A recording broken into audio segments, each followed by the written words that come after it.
இந்த மாதத்துக்கான வாக்குத்தத்த வசனம் உபாகமம் புஸ்தகம் 28ஆம் அதிகாரம் 8ஆம் வசனம். உபாகமம் புஸ்தகம் 28ஆம் அதிகாரம் 8ஆம் வசனம்.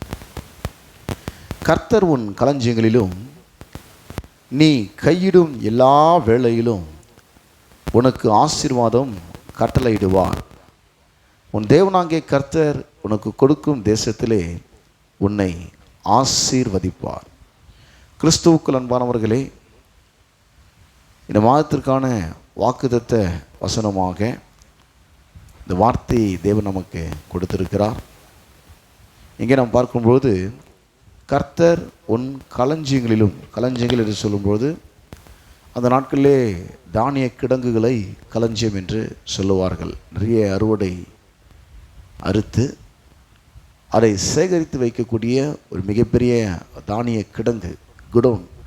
இந்த நாட்களில் அதை வேர் ஹவுஸ் என்று சொல்லுகிறோம். ஒரு மிகப்பெரிய பொருட்களை சேகரித்து வைக்கக்கூடிய ஒரு கிடங்கு, அதற்கு பெயர் தான் களஞ்சியம்.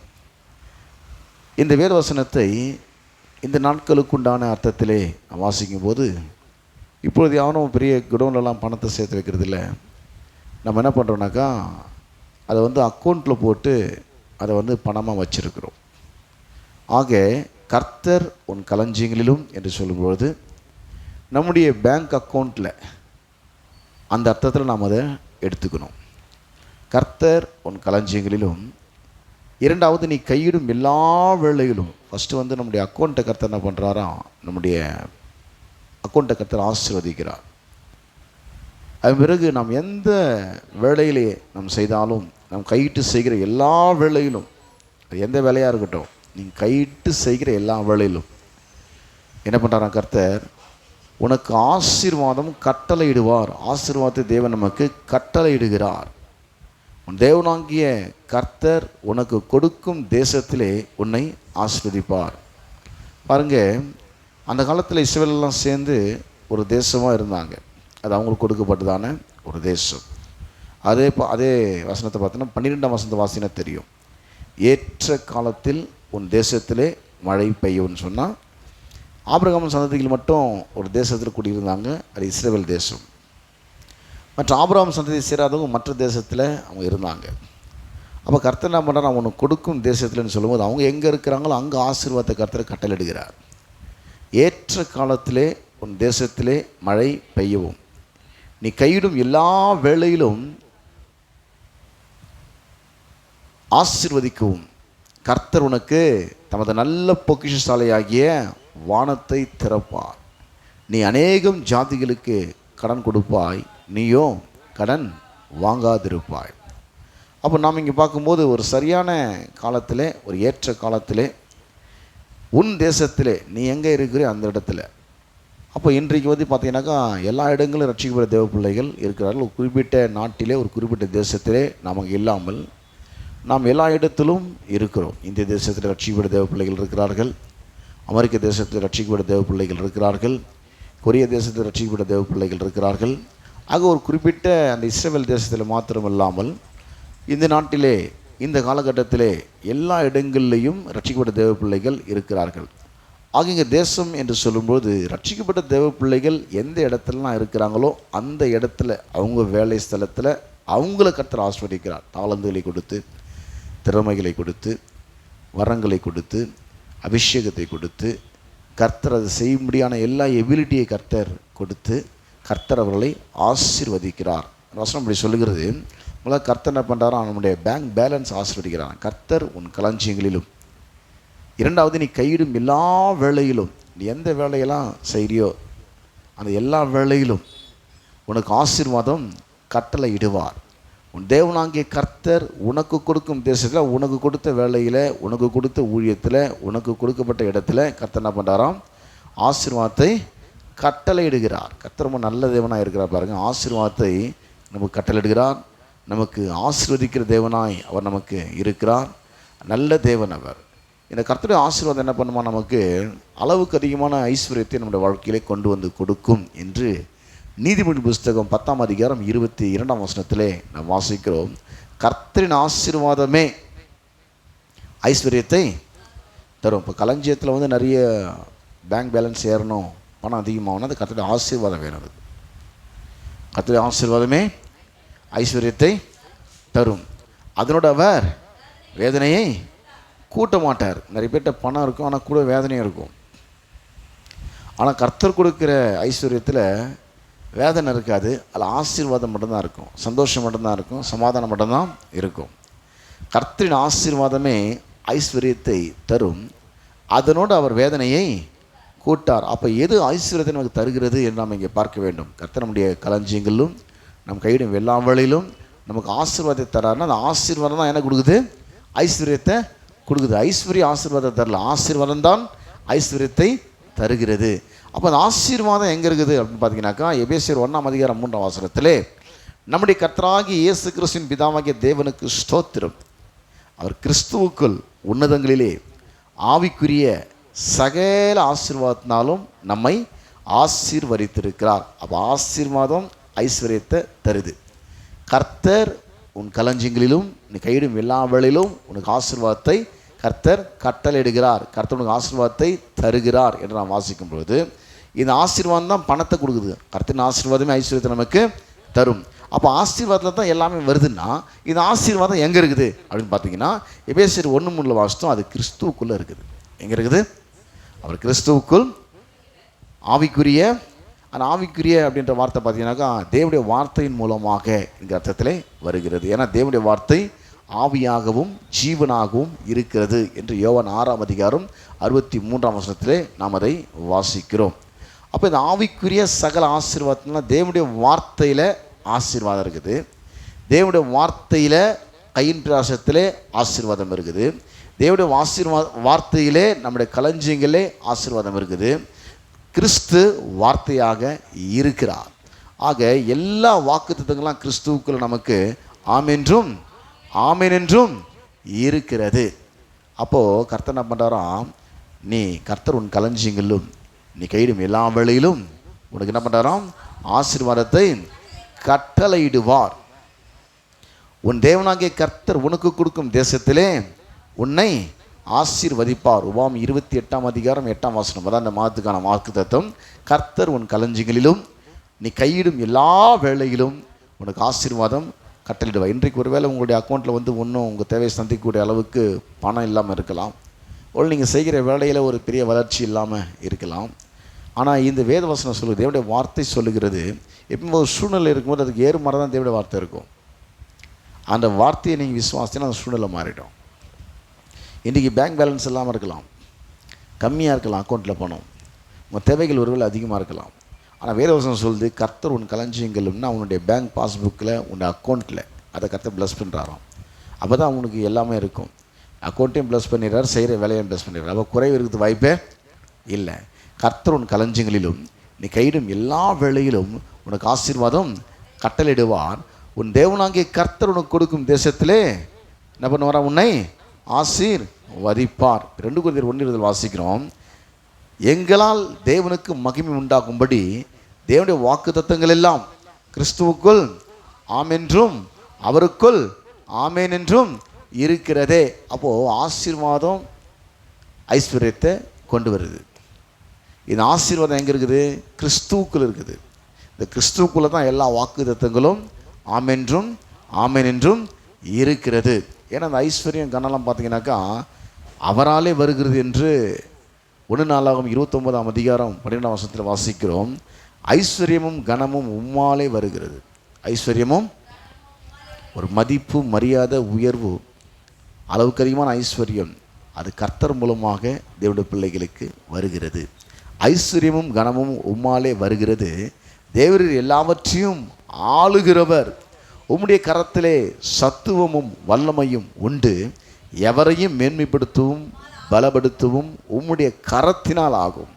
எப்படிப்பட்ட மனுஷனாக இருந்தாலும் அந்த மனுஷனை அப்படியே மேன்மைப்படுத்தும்படியாய், அவனை ஸ்ட்ரென்த்னிங் பலப்படுத்தும்படியாய் அவருடைய கரத்தினாலே அது ஆகும். எல்லா விதத்திலும் கர்த்தர் உன்னை பலப்படுத்தி, உன்னை மேன்மைப்படுத்தி, உனக்கு ஐஸ்வர்யத்தை கொடுத்து, உனக்கு கனத்தை கொடுத்து, கர்த்தர் உன் களஞ்சியங்களிலும் நீ கையிடும் எல்லா வேளையிலும் என்ன பண்ணுவாராம்?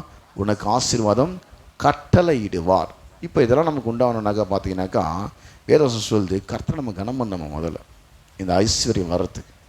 அதை நீதிமொழிகள் 3:9 10 வாசிக்கும் போது, உன் பொருளாலும் உன் எல்லா விளைவின் முதற் பலனாலும் கர்த்தரை கனம் பண்ணு. நிறைய பேருடைய அக்கௌண்ட்டில் வந்து பணம் இல்லைன்னா என்ன காரணம் பார்த்தீங்கன்னாக்கா, அந்த பணம் வர வரைக்கும் கர்த்தரை தேடுவாங்க, பணம் வந்தோடனே கர்த்தரை விட்டுருவாங்க, அதை பிடிச்சிக்குவாங்க. திரும்ப அதுக்கு எப்போ காலையில் அப்போ கர்த்தர்கிட்ட ஓடிடுவாங்க பாருங்கள். ஆனால் வேதவசனம் இப்படி போதிக்கிறது இல்லை. உன் பொருளாலும் உன் எல்லா விளைவின் முதற் பலனாலும் கர்த்தரை கனம் பண்ணு. பண விஷயத்தை கர்த்தரை என்ன பண்ணணுமா? கனம் பண்ணணுமா. உன் பொருளாலும் அப்படின்னாக்கா ஏற்கனவே இருக்கிற பணம். ரெண்டாவது, உன் விளைவின் எல்லா முதற் பலனாலும், எதெல்லாம் நம்ம வந்து கையிட்டு செய்கிறோமோ அதில் வந்து 10 ஒரு மடங்கு முதற் பலனாலும் கர்த்தரை கனம் பண்ணு. அப்போ தான் என்ன பண்ணணுமா? அப்பொழுது நான் எப்பொழுது நீ கர்த்தரை கனம் பண்ணின பிறகு உன் களஞ்சியங்கள் பூரணமாய் நிரம்பும். கர்த்தரை கனம் பண்ணின பிறகு உன் களஞ்சியங்கள் பூரணமாய் நிரம்பும். உன் ஆலைகள்னால் அதனால் தினந்தோறும் பார்த்தீங்கன்னா இந்த திராட்சை ரசம் செய்கிற ஆலைகள் தான் தொழிலாக செஞ்சுருந்தாங்க. உன் ஆலைகள் திராட்சை ரசம் புரண்டோடும். அதே வசம் தான் இங்கே விளக்கமாக இருக்குது. வாக்குறது என்னன்னாக்கா, கர்த்தர் உன் களஞ்சியங்களிலும் நீ கையிடும் எல்லா வேலையும். அந்த நாட்களில் பார்த்தீங்கன்னாக்கா அதிகமாக செஞ்ச வேலை வந்து திராட்சை ரசத்தை உற்பத்தி பண்ணுற வேலையை அவங்க செஞ்சாங்க. அதே இந்த வசனம் சொல்லுது. என்ன சொல்லுனாக்கா, எப்போ அது வரும் அப்படின்னாக்கா, எப்போ ஐஸ்வர்யமும் கனமும் வரும் அப்படின்னு பார்க்கும்போது, எப்பொழுது கர்த்தர் களஞ்சியங்களை ஆஸ்வதிப்பார், எப்பொழுது கையிடும் எல்லா வேலையும் கர்த்தர் ஆஸ்வதிப்பார் அப்படின்னு பார்த்தீங்கன்னாக்கா, உன் பொருளாலும், இப்போ உங்கள்கிட்ட என்ன பொருள் இருக்கோ அதால், உன் எல்லா விளைவின் முதற் பலனாலும், உங்கள்கிட்ட எல்லா விதமான தசம பாகத்தினாலும் கர்த்தரை கனம் பண்ணு. ஆண்டவர் சொல்கிறார், என்னை கனம் பண்ணுகிறவர்களை நானும் கனம் பண்ணுவேன், என்னை அசட்டை பண்ணுகிறவர்கள் கனையினம் பண்ணப்படுவார்கள். அப்போ கர்த்தரை கனம் பண்ண பாருங்க. உன் பொருளாலும் உன் எல்லா விளைவின் முதற் பலனாலும் கர்த்தரை கனம் பண்ணு. அப்பொழுது உன் களஞ்சியங்கள், எப்பொழுது என் அக்கௌண்ட்டில் பணம் நிரம்பும், எப்பொழுது நான் செய்கிற வேலை ஆஸ்வதிக்கணும் என்றால், எப்பொழுது கர்த்தரை நீ கனம் பண்ணுகிறாயோ அப்பொழுது உன் களஞ்சியங்கள் பூரணமாய் நிரம்பும், உன் ஆலைகள் திராட்சரசம் புரண்டு ஓடும். இதற்கு ஒரு முன்னுதாரணம் பார்த்தீங்கன்னா ஆபிரகாம். ஆதியாகமம் புஸ்தகத்தில் 14ஆம் அதிகாரத்தில் 19-23 வாசினாக்கா, அவன் வந்து பார்த்தீங்கன்னாக்கா அவன் வீட்டில் இருக்கிற ஒரு 318 வேலைக்காரங்களுக்கு ஆயுதம் தெரிவித்து ஒரு 4 ராஜாக்களை எதிர்கொண்டு போகிறான் அவன் யுத்தம் பண்ணுறதுக்கு. யுத்தம் பண்ணி, ஏன்னா இவனுடைய உறவினரான லோத்துவை, சோதோம் குமரா தேசத்தை அவங்க அந்த 4 ராஜாக்கள் யுத்தம் பண்ணி ஜெயிச்சுன்னு என்ன பண்ணாங்க, அடிமையெல்லாம் கொண்டு போயிட்டாங்க. அதான் ஒருத்தர் வந்து ஓடி வந்து ஆபிரகாம்கிட்ட சொல்கிறான், இது மாதிரி வந்து லோத்துவனோட குடும்பத்தாரையும் அடிமையெல்லாம் கொண்டு போயிட்டாங்க. இவன் 318 வேலைக்காரர்களுக்கு ஆயுதம் தெரிவித்து அந்த 4 ராஜாக்களோடு போய் யுத்தம் பண்ணி அவங்க எடுத்துகிட்டு போன எல்லா கொள்ளை பொருளை அப்படியே மீட்டு கொண்டு வரான். கொண்டு வரும்போது பார்த்தீங்கன்னாக்கா அங்கே ஒருவரை சந்திக்கிறான். அவர் யாருன்னு பார்த்தீங்கன்னாக்கா, ஆதியாகமம் 14ஆம் அதிகாரம் 19-23 இருக்கும். அவனை ஆசீர்வதித்து, வானத்தையும் பூமியும் உடையவராகிய உன்னதமான தேவனுடைய ஆசீர்வாதம் ஆபிரகாமுக்கு உண்டாவதாக, உன் சத்துருக்களை உன் கையில் ஒப்பு கொடுத்த உன்னதமான தேவனுக்கு ஸ்தோத்திரம் என்று சொன்னான். இவனுக்கு ஆபிரகாம் எல்லாவற்றிலும் என்ன பண்ணானா, தசம பாகம் கொடுத்தான். அங்கே பார்த்தா கிறிஸ்துவுக்கு நிழலாக ஒருத்தர் இருக்கிறார். அதான் ஆசாரியர்கள் வாழ்ந்த நாட்கள் அது கிடையவே கிடையாது. அங்கே கிறிஸ்துவுக்கு நிழலாக இருக்கிற ஒருத்தர் வந்து சந்திக்கிறார் ஆபிரகாமை, சாலோமின் ராஜா அவர். அப்படி தான் பைபிள் வசனம் வருது. அப்போது வந்து ஷாலம் என்றால் சமாதானம், சமாதானத்தின் இளவரசர். அவர் தான் கிறிஸ்துவுக்கு நிழலாக ஒருத்தர் அங்கே இருக்கிறாரு. அவர் வந்து ஆபிரகாம் என்ன பண்ணுறாராம், ப்ளஸ் பண்ணுறாராம். அப்போ இங்கே வாசிக்கிறோம், அவனை ஆசீர்வதித்து வானத்தையும் பூமியும் உடையவராகிய உன்னதமான தேவனுடைய ஆசீர்வாதம் ஆபிரகாமுக்கு உண்டாவதாக அப்படி சொன்ன உடனே, உன் சத்துருக்களை உன் கையில் ஒப்பு கொடுத்த உன்னதமான தேவனுக்கு ஸ்தோத்திரம் என்று சொன்னான். இவனுக்கு ஆபிரகாம் எல்லாவற்றிலும் தசமபாகம் கொடுத்தான். அப்போ பார்த்தீங்கன்னா ஷாலோமின் ராஜா முதல்ல சந்திக்கிறாரு, மெல்கிசேதேக் ஒரு பேர். அவர் யாருன்னா கிறிஸ்துவுக்கு நிழலாக இருக்கிறாரு. அவர் முதல்ல ஒரு ப்ளஸ் பண்ணிடுறாரு. அதுக்கப்புறம் இன்னொரு ராஜா சந்திக்கிறான். ஏன்னாக்கா அந்த நாட்டை தோற்று பண்ண ராஜா. 21ஆம் வசனம் வரும், சோதோமின் ராஜா ஆபிரகாமை நோக்கி, ஜனங்களை எனக்கு தாரும், பொருட்களை நீர் எடுத்துக்கொள்ளும் என்றான். அதுக்கு ஆபிரகாம் சோதோமின் ராஜாவை பார்த்து, ஆபிரகாம் ஐஸ்வர்யனாக்கினேன் என்று சொல்லாதபடிக்கு நான் ஒரு சரட்டையாகிலும் பாதரட்சியின் வாரியாகிலும் உமக்கு உண்டானவைகள் யாதொன்றையும் எடுத்து கொள்ளேன் என்று வானத்தையும் பூமியும் உடையவராகிய உன்னதமான தேவனுக்கு கர்த்தருக்கு நேராக என் கையை உயர்த்துகிறேன். உன்னதமான தேவனாகிய கர்த்தருக்கு நேராக என் கையை உயர்த்துகிறேன். அப்போ என்னென்னு பார்த்தீங்கன்னாக்கா, முதல்ல பார்த்தீங்கன்னா ஷாலோமின் ராஜா சந்தித்தார், ரெண்டாவது சோதமின் ராஜா சந்திக்கிறாரு. அப்போ கிறிஸ்து முதல்ல அவனை சந்திச்சு என்ன பண்ணுறாராம், அவனை ப்ளஸ் பண்ணுறாராம். என் ஆபிரகாம் என்ன பண்ணுறான், எல்லாவற்றும் அவனுக்கு தசமபாகம் கொடுக்கு. முதல்ல கனம் பண்ண கற்றுக்கிறான். என்ன பண்ணுறான், கனம் பண்ண கற்றுக்கிறான். கனம் பண்ணவனே ஆட்டோமேட்டிக்காகவே ஒன்று சொல்கிறான், நான் உனக்கு கொடுத்துட்றேன். இல்லை இல்லை, நீ எனக்கு கொடுத்து உன்னால் நான் செழிச்சேன்ற பேர் வந்து அந்த மகிமை உனக்கு போகக்கூடாது. நான் கர்த்தரனை ஆஸ்வதித்தார்ன்ற மகிமை கர்த்தருக்கு வர வேண்டும், உனக்கு உண்டான யாரும் எடுத்துக்கொள்ள மாட்டேன் என்று அவன் என்ன பண்ணுகிறான், சொல்லிவிடுகிறான். அதன் பிறகு அந்த ஆசீர்வாதம் அப்படி தான் வருது பாருங்க. அவனுடைய வேலைக்காரன் சொல்கிறான், அவரோட வேலைக்காரன் ஆதியாகமம் 13:2 ஆபிரகாம் மிருக ஜீவன்களும் வெள்ளியும் பொண்ணுமான ஆஸ்திகளுடைய சீமானாக இருந்தான். ஆதியாகமம் 24:35 வேலைக்காரன் சொல்லுவான், ஆபிரகாம் வேலைக்காரன், கர்த்தர் நிஜமானை மிகவும் ஆஸ்வதித்திருக்கிறார். நம்மளை பார்த்து மற்றவங்க சொல்லணும், இவரால் இவர் ஆஸ்வதிக்கப்பட்டார்ல, கர்த்தர் இவரை ஆசீர்வதித்திருக்கிறார், கர்த்தர் இவரை ஆசீர்வதித்திருக்கிறார். ஆபிரகாம் வேலைக்காரன் சொல்கிறான், கர்த்தர் நிஜமானை மிகவும் ஆசீர்வதித்திருக்கிறார், அவர் சீமானாக இருக்கிறார். கர்த்தர் அவருக்கு ஆடு மாடுகளையும் வெள்ளியும் பொன்னையும் வேலைக்காரிகளையும் ஒட்டகங்களையும் கழுதுகளையும் கொடுத்திருக்கிறார்.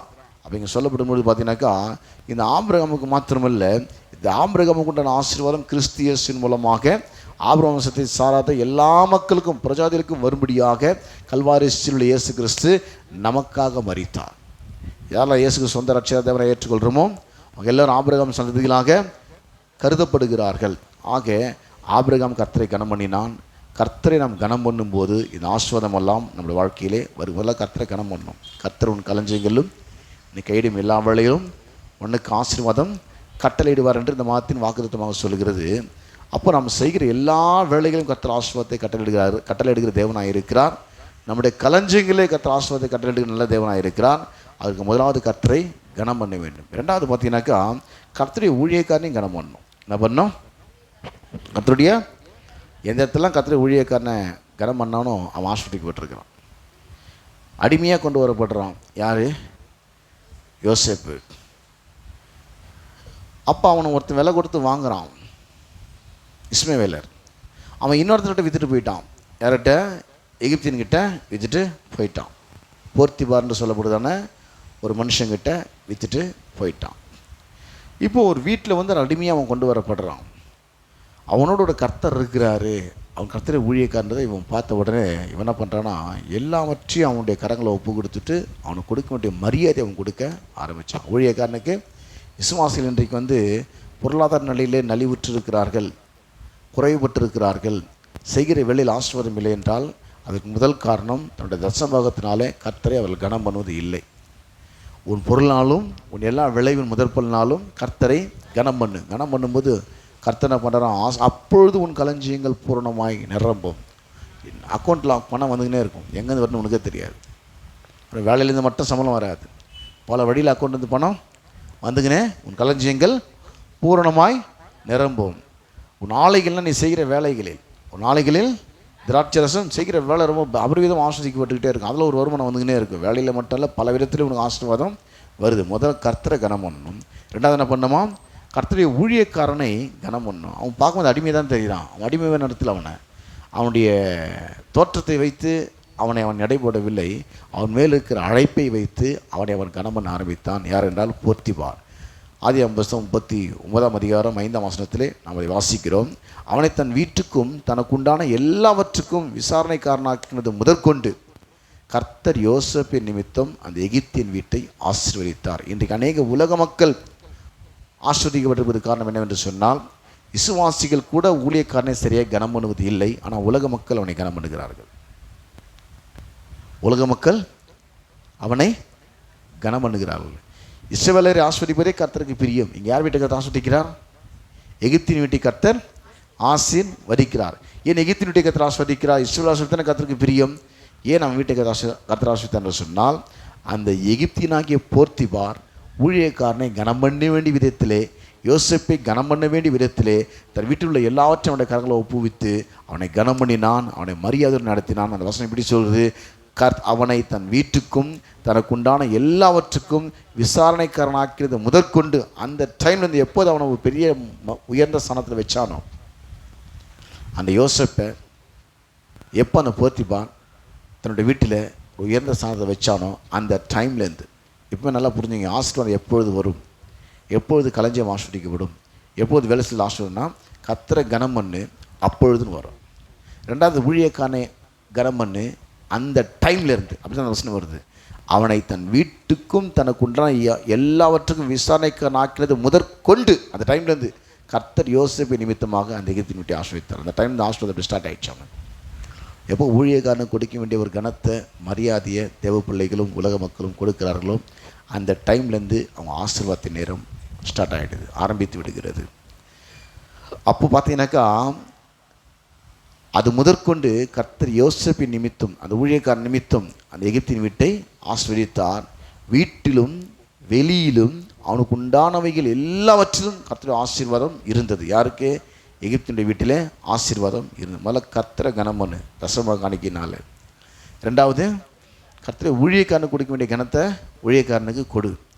மூன்றாவது கர்த்தருடைய வார்த்தையை நீ கனம் பண்ணு. என்ன பண்ணோம்?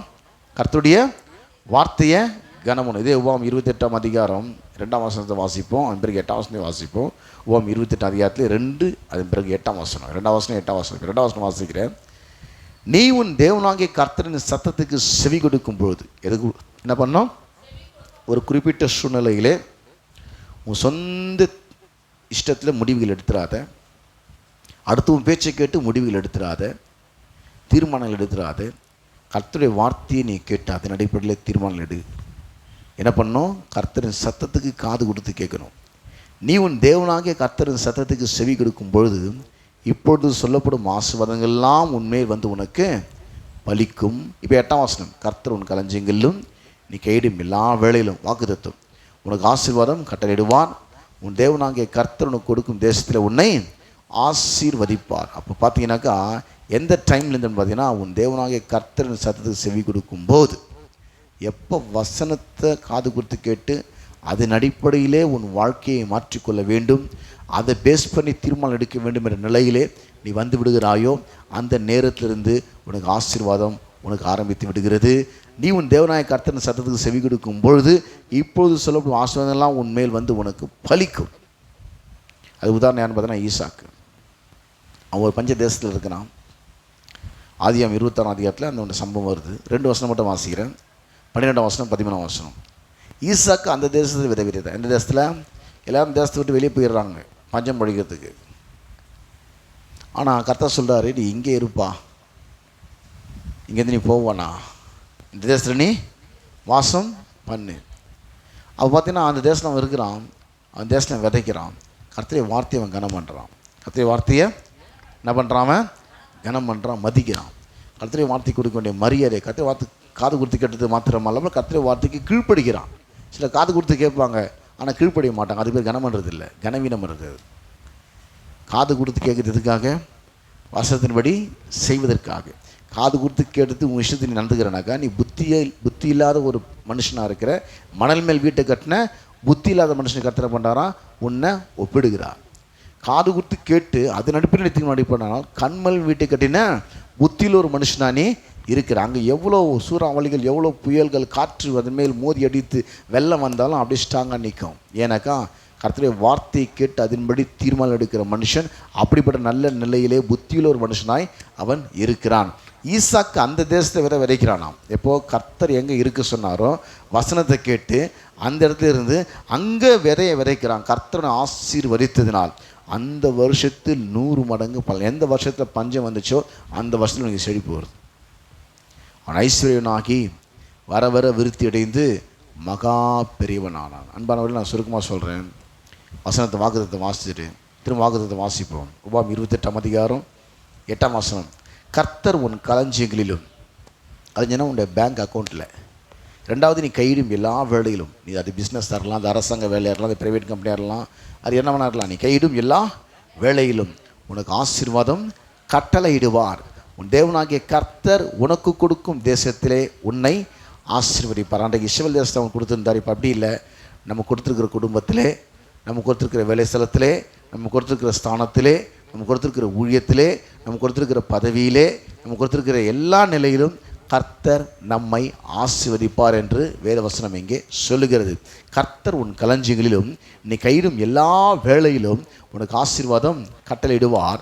உன் தேவனாகிய கர்த்தர் உனக்கு கொடுக்கும் தேசத்தில் உன்னை ஆசீர்வதிப்பார். அப்போ கர்த்தர் இந்த வார்த்தையெல்லாம் செய்யணுனாக்கா முதல்ல என்ன பண்ணோமா?